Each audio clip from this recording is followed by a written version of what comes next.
राधे राधे बंधुओं, बहुत स्वागत है आपका ज्योतिष धर्म चैनल पर।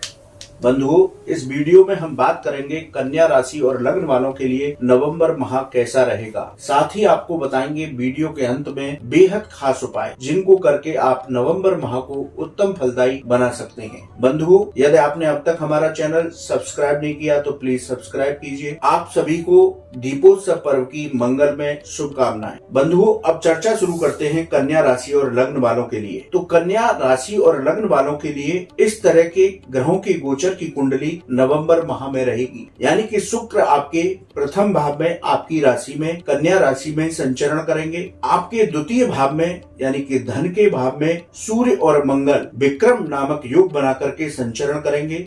मंगल यहाँ 16 नवंबर तक रहेंगे। 16 नवंबर के बाद आपके पराक्रम स्थान यानी कि वृश्चिक राशि में आ जाएंगे। वहीं सूर्य 17 नवंबर को राशि परिवर्तन करके पराक्रम भाव में वृश्चिक राशि में संचरण करेंगे। यदि शनिदेव की बात की जाए तो 4 नवंबर से शनिदेव वक्रीगत अवस्थाओं में आपके छठे भाव में संचरण करेंगे। अब शनिदेव आपको उत्तम फल देंगे। छठे भाव में जिस तरह के फल आपको प्राप्त हुए, अब बहुत अच्छे परिणाम यहाँ शनिदेव आपको देने वाले होंगे। आपके सप्तम भाव में यानी कि गृहस्थ भाव में राहु जो है वो संचरण करेंगे। ये देव गुरु बृहस्पति की राशि में संचरण करेंगे। यानी कि अब राहु गुरु का चांडाल योग भी समाप्त हो गया है। बंधु, देव गुरु बृहस्पति अपने मित्र राशि मंगल देव की राशि में आपके अष्टम भाव में वक्रीगत अवस्थाओं में ही संचरण करेंगे। तो इस तरह से ग्रह गोचरी व्यवस्था रहेगी। अब चर्चा करते हैं प्रत्येक भाव के फलों की। बंधु, सबसे पहले चर्चा करते हैं प्रथम भाव की। ये आपके आत्मविश्वास, व्यक्तित्व, मान सम्मान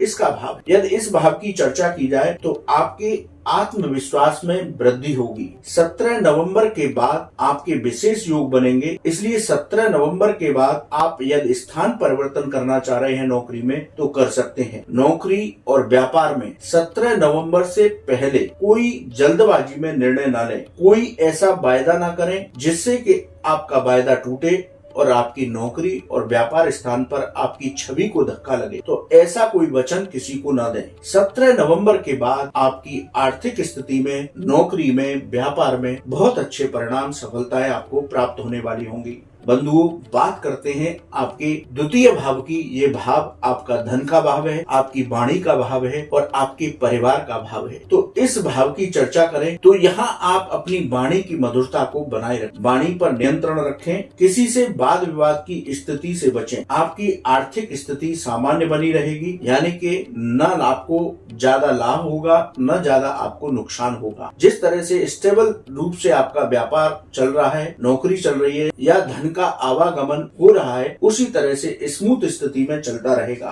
परिवार में वैचारिक मतभेद से बचें। आकस्मिक परेशानियों में अपना धैर्य बना करके रखें तो यहाँ पर आपको उत्तम फल प्राप्त होंगे। बंधुओं, बात करते हैं आपके पराक्रम भाव की यानी कि तृतीय भाव की। महीने की शुरुआत में यहाँ पर आपको संघर्ष से सफलताएं प्राप्त होंगी। 17 नवंबर के बाद आपको विशेष रूप से सफलताएं प्राप्त होंगी क्योंकि 16 नवंबर को मंगल आ जाएंगे, 17 नवंबर को सूर्य आ जाएंगे। तो सूर्य और मंगल यहाँ पर विक्रम योग बनाएंगे। वहीं सूर्य और बुध मिल करके यहाँ पर बुधादित्य योग बनाएंगे। तो महीने की शुरुआत में थोड़ा सा संघर्ष बना रहेगा, आपको सफलताएं मिलेंगी। 17 नवंबर के बाद आपको विशेष सफलताएं प्राप्त होंगी। नौकरी में पदोन्नति हो सकती है। नौकरी और व्यापार में जो बाधाएं चल रही थी वो दूर हो जाएंगी। विदेश संबंधी मामलों में भी आपको सफलता मिलेगी। लेकिन भाई बहन और मित्रों के साथ विवाद की स्थिति से बचें। यदि कोई मित्र के साथ साझेदारी करने जा रहे हैं तो सोच समझ करके साझेदारी करें। आपकी जो यात्राएं होंगी वो यात्राएं आपको लाभ प्रदान करने वाली होंगी। यदि बंधुओं, बात करते हैं आपके चतुर्थ भाव की तो देव गुरु बृहस्पति की राशि है। तो इस भाव की चर्चा करें। ये भाव आपका प्रॉपर्टी, जमीन जायदाद, वाहन, माता और हृदय का भाव है। तो यहाँ पर रियल एस्टेट से लोग जुड़े हुए हैं, उनके कामों में अब तेजी आएगी। प्रॉपर्टी में यदि आप कोई निवेश करते हैं तो उससे आपको फायदा होगा। प्रॉपर्टी लेते समय कोई जल्दबाजी ना करें। माता का अब आपको सहयोग प्राप्त होगा।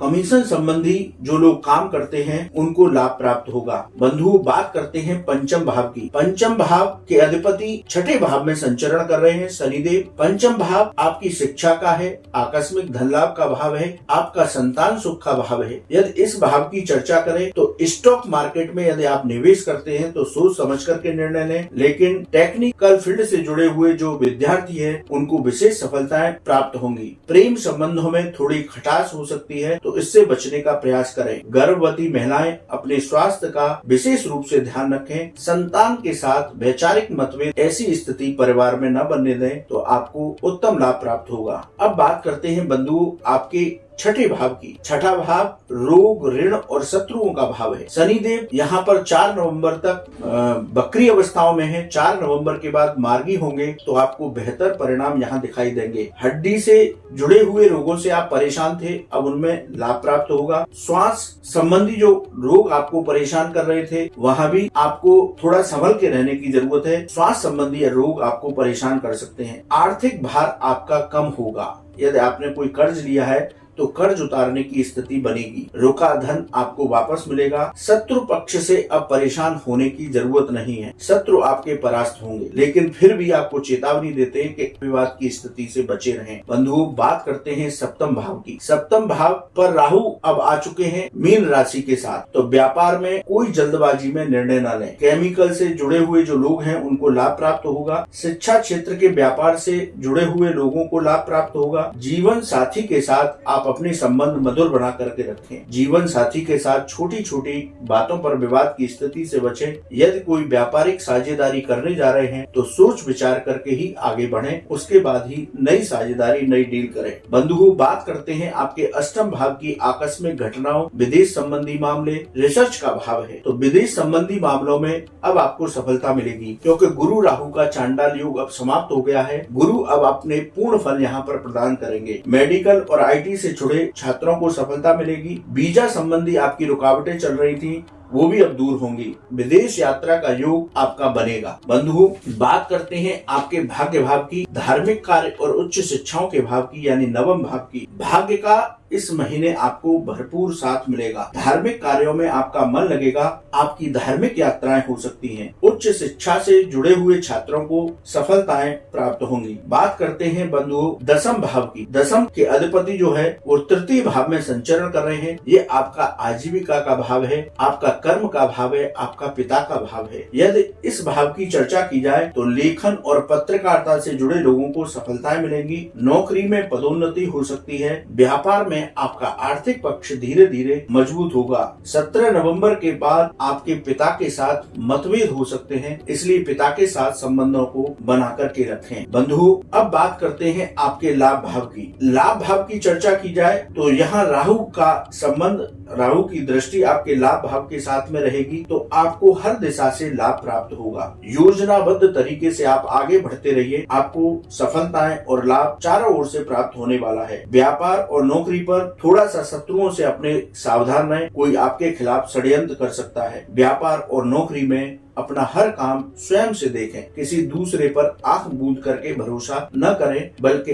ऐसा करेंगे तो आपके खिलाफ कोई षड्यंत्र या साजिश की जा सकती है। बंधुओं बात करते हैं आपके द्वादश भाव की। द्वादश भाव व्यय भाव है। विदेश संबंधी मामलों का भाव है। कोर्ट कचहरी से संबंधित मामलों का भाव है। इसलिए बंधुओं इस महीने कन्या राशि और लग्न वालों की आर्थिक स्थिति में सुधार होगा, लेकिन आप व्यर्थ के खर्चों से बचें। विदेश संबंधी मामलों में जो आपकी रुकावटें आ रही थी वो सब रुकावटें दूर होंगी और आपको लाभ और सफलताएं प्राप्त होंगी। कोर्ट कचहरी में आपका कोई विवाद चल रहा है तो उन लोगों को भी सफलताएं प्राप्त होंगी। तो ये व्यय भाव यानी द्वादश भाव भी कन्या राशि वालों को उत्तम फल प्रदान करेगा। बंधुओं अब बात करते हैं इस महीने की शुभ तारीखों की। तो 3, 5, 10, 11, 12, 18, 20, 22, 23, 28 आपकी शुभ तारीखें हैं। वहीं अशुभ तारीखों की बात की जाए तो 6, 7, 8, 16, 17, 25, 26 ये आपकी अशुभ तारीख हैं। इन पर थोड़ा संभल कर रहे। अब इस महीने कन्या राशि और लग्न वाले क्या उपाय करें जिससे नवंबर माह में उनको बेहतर परिणाम प्राप्त हो। आप महालक्ष्मी के मंत्रों का जप करें, दीप दीपोत्सव पर्व आ रहा है, दीपावली आ रही है, तो धनतेरस से लेकर के